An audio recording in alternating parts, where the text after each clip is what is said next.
wabarakatuh. Sebelumnya, perkenalkan nama saya Isma Dika Oktaviani, NIM 2001 040062 dari Prodi Pendidikan Bahasa dan Sastra Indonesia kelas 2B. Di sini, saya akan menjelaskan mengenai Angkatan Balai Pustaka.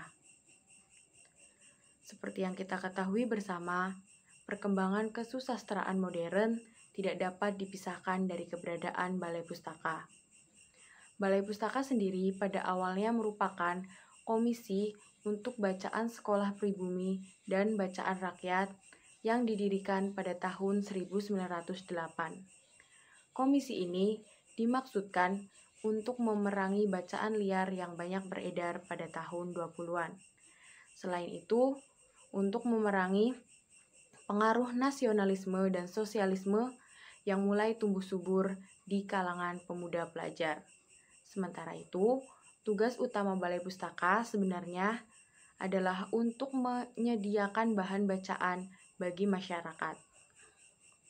Balai Pustaka terdiri dari 4 bagian. Yang pertama, bagian redaksi, yang kedua, bagian administrasi, yang ketiga, bagian perpustakaan, dan yang keempat adalah bagian pers. Adapun tugasnya yaitu untuk memajukan moral dan budaya serta meningkatkan apresiasi sastra. Balai Pustaka juga menerapkan syarat-syarat bagi naskah yang akan diterbitkan oleh Dr. D.A. Arinkes, Kepala Balai Pustaka yang pertama.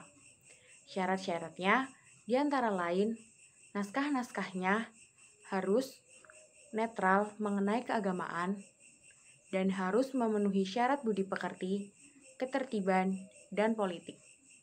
Yang mana syarat-syarat tersebut dikenal dengan nama Nota Rinkes.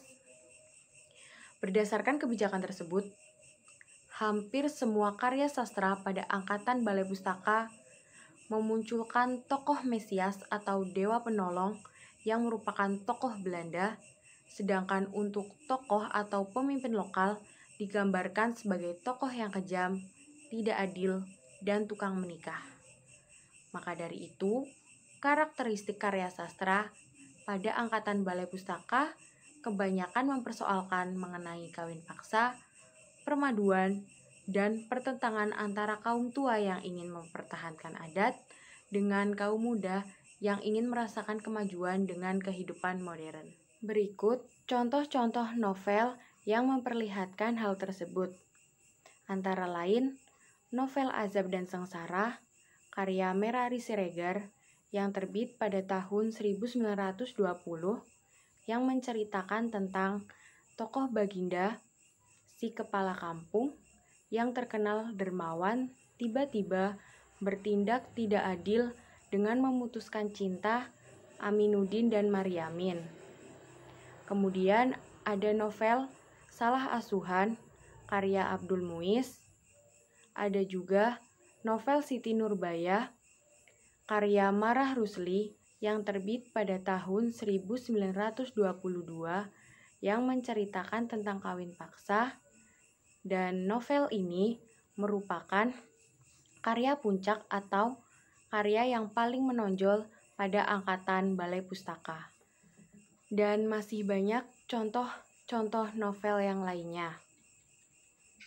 Pada tahun 1930-an, Balai Pustaka menjadi penerbit besar yang memunculkan pengarang-pengarang seperti Nur Sultan Iskandar, Merari Siregar, Muhammad Yamin, Abdul Muiz, Marah Rusli, dan lain sebagainya, beserta karya-karyanya yang kebanyakan mempersoalkan tentang semangat pemberontakan kultur etnis yang sedang menghadapi akulturasi. Salah dua contohnya ada novel Salah Pilih, ada juga novel Apa Dayaku Karena Aku Perempuan, karya Nur Sultan Iskandar. Berbagai upaya telah dilakukan oleh Balai Pustaka yang menjadikan Balai Pustaka menjadi lembaga penerbitan yang menonggaki lahirnya kesusastraan Indonesia yang besar jasanya bagi pengarang Indonesia. Sekian penjelasan materi Angkatan Balai Pustaka dari saya. Jika ada kesalahan, saya mohon maaf yang sebesar-besarnya. Semoga ini bermanfaat untuk kita semua. Terima kasih. Wassalamualaikum warahmatullahi wabarakatuh.